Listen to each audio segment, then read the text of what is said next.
Good evening, welcome to my channel. I'm back with new improved lighting.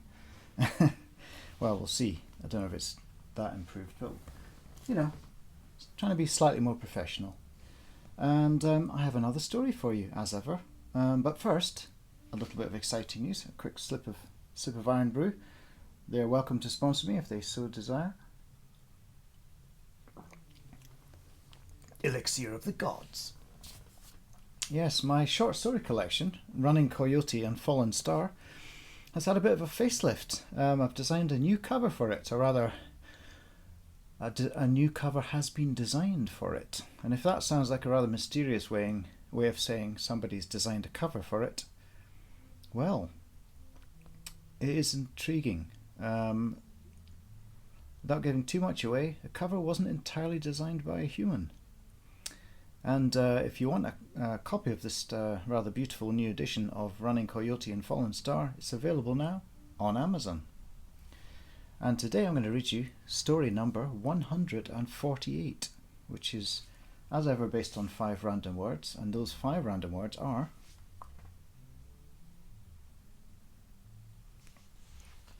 before I start, if you hear some strains of light jazz in the background, that's because my father, a far more successful YouTuber than me, is recording a video. If you would like to help me attain his dizzying heights of success, you can subscribe to this channel. Anyway, here we go again. Fanny-Pack. The jury was out on the new physics teacher, Mr. D'Souza. He was either a joyless martinet or a hilarious living anachronism, depending on which day of the week it was, whether it was raining, and whether Trevor Baxter, the class clown, was in high spirits or not. A 38-year-old Texan of indeterminate Asian origin, somehow transplanted to southwest Edinburgh, Mr. D'Souza, first name Ignatius, was a stickler for the curriculum, and uninspiring as a teacher. He was, however, a subject of endless fascination and speculation, especially amongst the girls and the more obviously gay or bisexual boys. It was widely accepted that although hopelessly geeky, and not in a cool way, Ignatius D'Souza was sort of handsome. However, his chiselled jawline, olive complexion, southern drawl, and floppy fringe were almost magically countered by his unhipness. He'd once tried to reference the Red Hot Chili Peppers as a cool band from his youth while discussing resonance in guitar strings. The attempt to fuse rock music and the behaviour of waves in various media was unsuccessful. That said, any attempt to garner kudos would have been utterly eroded by what he'd chosen to wear to work that day. "What is that?" Trevor Baxter had found himself querying at a volume that surprised even him when D'Souza traipsed into work one Monday morning with something sky blue and stretchy appended to his waistband. "Is that a bum bag?" Daisy Henderson piped up, emboldened by Baxter. "This," said D'Souza with an unforgettably self-assured air, "is my fanny-pack." Of course, the room exploded. Mr. D'Souza had to quieten the class with a placatory hand. "What did he say?" asked Daisy, refusing to believe her ears. "I think he said fanny-pack," Baxter remarked, as if reporting a grave transgression. Mr. D'Souza's complexion was darkening, his irritation rising. "What's so hilarious?" he demanded. Nobody wanted to explain. But that day a nickname was born. Behind his back, of course, Mr. D'Souza would from that day forth be known as Fanny-Pack. Their teacher wore the mysterious pouch almost militantly every day from that morning onwards. Either he was attempting to show how little the murmuring mockery bothered him, or he was defiantly trying to normalise wearing the bizarre object. After one particularly rowdy class in which Mr. D'Souza had to hand out detentions like yellow cards at a badly refereed football match, Daisy Henderson sidled up to his desk after the break bell rang. Mr. D'Souza got the feeling she'd been deputised to the task. "Mr. D'Souza, can I ask you a question?" Daisy's hesitancy was a formality. Of course she could ask him a question, he thought. What she really meant was, could she ask him an impertinent question? He nodded curtly. "What exactly do you keep in your bum bag?" At least she hadn't used the word that Mr. D'Souza now realised put Brits in mind of female genitalia. "Things I don't want to forget," he answered as blandly as possible, pushing strands of glossy hair out of his eyes and reaching for his jacket. "Objects fall out of pockets, bags get stolen, and I'm hopelessly forgetful. This I never forget." With that, he offered a thin smile. Daisy had the reputation of being the most approachable and likeable girl in the class, plus something of a swot. Teachers couldn't help but like her, even standoffish ones like Mr. D'Souza. "Can you show me what's in there?" she offered, pushing her luck. Mr. D'Souza's expression changed in an instant. "Not a chance," he barked, making for the door and holding it open for his young charge. Of course, the teacher's reticence only made the mystery of the Fanny-Pack even more compelling. What on earth was so important that he had to guard it so assiduously in his waste-worn vault? Speculations ran rife. Blackmail photos of fellow teachers in compromising positions? A phial of poison to sprinkle into the head teacher's coffee? A lock of hair from his dead lover? This a suggestion of Man Veer, the class goth. A plan developed initiated by, who else? Baxter. Although Mr. D'Souza wore his Fanny-Pack from first bell until home time, there was a chink in his armour, the class discovered.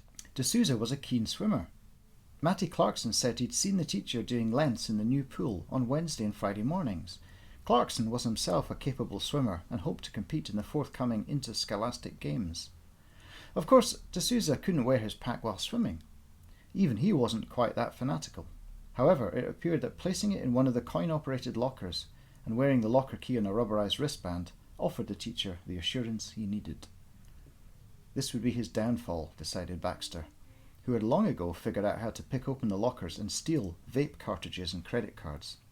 Nobody who knew any better ever stored valuables in those lockers. However, nobody, it seems, had got around to informing D'Souza. Although it would attract too much suspicion for the deeply unathletic Baxter to be swimming lengths, perhaps Clarkson could be cajoled into taking the risk. Baxter could easily teach him the lock-picking technique. "No fucking way," said Clarkson when approached. "I'm no mental." "£20, offered Baxter. "We'll have a whip round." Daisy shook her head. "No, he won't. Man Veer will do his physics homework." The latter shook his long shiny locks, which jingled with tiny metal skulls he'd woven into them. "I don't think so," he said, feigning indifference.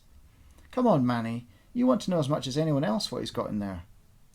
"You can have his dead mum's teeth for all I care." Man Veer shrugged. Silence fell while everyone contemplated that image.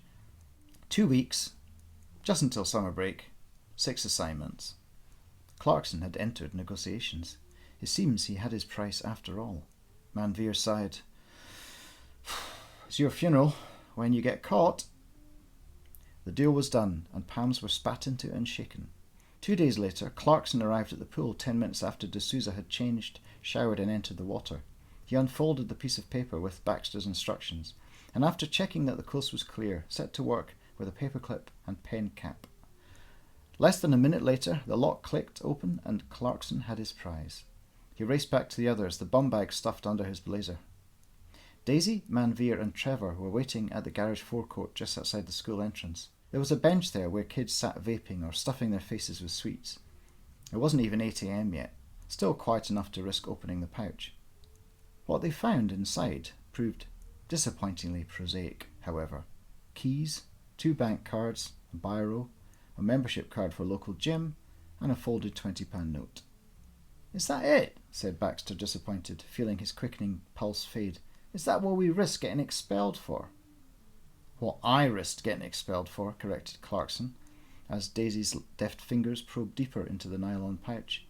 Man Veer merely sat in silence, swathed in a cloud of his own sweet-smelling vapour, watching a robin peck at a fragment of bread. "Wait a sec," said Daisy, plucking something round from the corner of the bum bag. "What's this?" What she extracted made them all gasp, and simultaneously feel a shockwave of guilt and fear. They had made a terrible mistake. When Clarkson raced back to the pool, D'Souza was already half changed, and in the process of making a furious call. "Yes, well, maybe there should be CCTV, headmistress," he was saying. Clarkson quickly went through the rigmarole of getting undressed, his heart pounding vibrantly in his chest. Perhaps a quick 40 lengths would calm him down. Mr. D'Souza was livid. Less than an hour later, Fanny-Pack entered his classroom to a low buzz of chatter, which dropped to a suspicious silence as he stopped in his tracks. There upon his desk was the pouch, left there in plain view.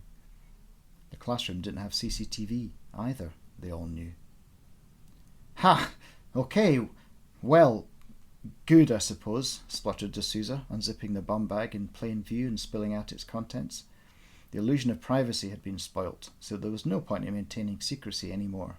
2 bank cards, keys, a gym membership, 1 biro, and a £20 note fell out onto the polished wood, all present and correct. D'Souza cursed under his breath, shook the pouch, and something shiny leapt out, rolled across his desk and dropped to the floor. It did so before Mr. D'Souza could slam a palm down upon it. A ring, a gold wedding band, one that matched the faint, pale line on the finger adjacent to his left pinky. Kids scrambled under tables. Oscar Methuen speared the escaping ring on his pencil. Looking nervous, as if he might suddenly be slapped, he handed it back to Mr. D'Souza. "Thanks, Oscar," said D'Souza, who pushed the ring onto his finger, rather than back into his bum bag, which he now strapped defiantly around his waist. He sat down heavily in his chair, air escaping from the hydraulic mechanism like a pent-up sigh. D'Souza lifted one hand, back of it towards the class, a single finger aloft. He wasn't flipping the class the bird, although he sorely wanted to. "My partner left me last fall," D'Souza spat, knowing it would embarrass his pupils. "I had been hoping..." "Hey, I guess you little shits don't give a fuck what I'd been hoping." Shanika McIntosh muttered something about microaggressions under her breath, but nobody chimed in. Shanika had been off sick for a week and clearly hadn't been clued in on the Fanny-Pack situation. "We're sorry, Mr. D'Souza," said Daisy Henderson, tears in her eyes. The teacher almost pitied her, although he was sure she'd had something to do with the theft. You should hand out detentions all round, punish them all until someone confessed, then call the police. He would do nothing of the sort, of course.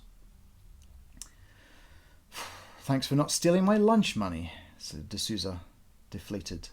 There was a ripple of uneasy laughter. The moment of terror had broken. However, Mr. D'Souza didn't return to work after the summer break. Rumours circulated. He'd had a breakdown. He'd been working at an elite boys' school in Carlisle.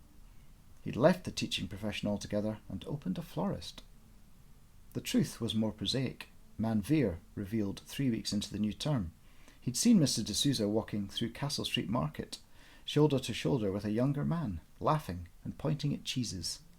D'Souza was still wearing his wedding ring, Manveer revealed, his face disappearing into a cloud of aniseed-scented mist.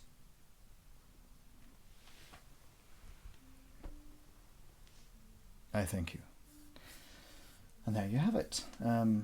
Yes, my little story of school day wrongdoings. That was a challenge, that one, due to the word Fanny-Pack suddenly appearing.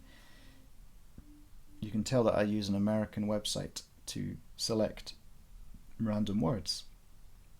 So anyway, I thought that would be funny, and I hope you enjoyed the story, and if you did, and even if you didn't, you may enjoy the next one. So I would heartily recommend you to do the following. Subscribe! And like the video, comment if you enjoyed it, comment if you hated it, and yeah, I'll see you again very soon, no doubt. For now, farewell.